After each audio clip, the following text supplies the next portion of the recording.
नमस्कार, मैं रीमा प्रसाद। भारतीय सेना का बयान जारी किया गया है क्योंकि कहा यह जा रहा है कि कोई जवान हिरासत में नहीं है।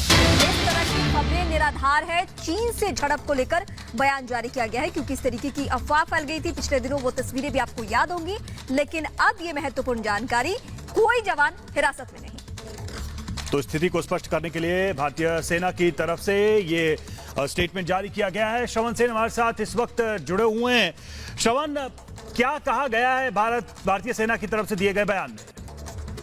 देखिए, ये बयान से साफ तरीके से भारतीय आर्मी ये कह रही है कि किसी तरह के डिटेंशन या अरेस्ट की बात नहीं है, क्योंकि कहीं ना कहीं कुछ ऐसे मीडिया आउटलेट्स ने ये खबर चलाई थी कि चीन बॉर्डर के पास में भारतीय सेना के कुछ सोल्जर्स को डिटेन किया गया था। वो साफ तरीके से झूठ है और कहीं ना कहीं ये कोशिश किया जा रहा है कि ये झूठ फैलाने की कोशिश कुछ ऐसे मीडिया आउटलेट्स से, जिसके कारण आज सबसे पहले इंडियन आर्मी ने ऑफिशियल तरीके से ये बयान जारी किया है।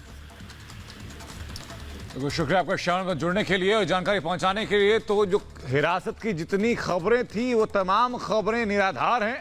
भारतीय सेना की तरफ से स्पष्ट कर दिया गया है कि भारतीय सेना का कोई भी जवान हिरासत में नहीं है।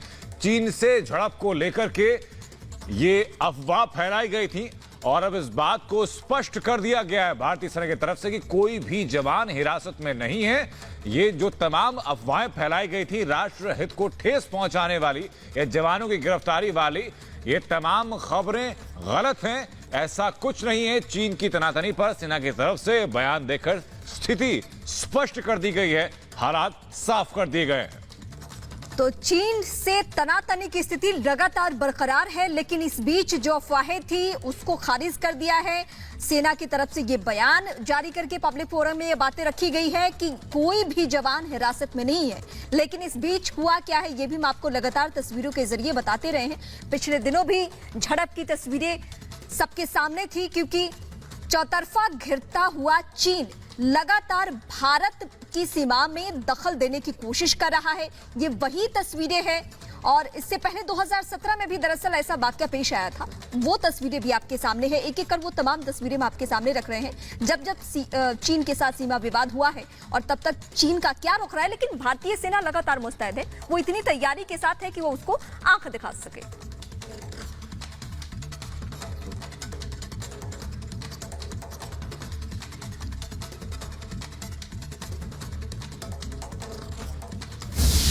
महाराष्ट्र के नांदेड़ में आश्रम में घुसकर साधु और उनके सेवादार की हत्या। हत्यारों का अब तक कोई सुराग नहीं। 1 महीने के अंतराल में दूसरी बार साधुओं की हत्या।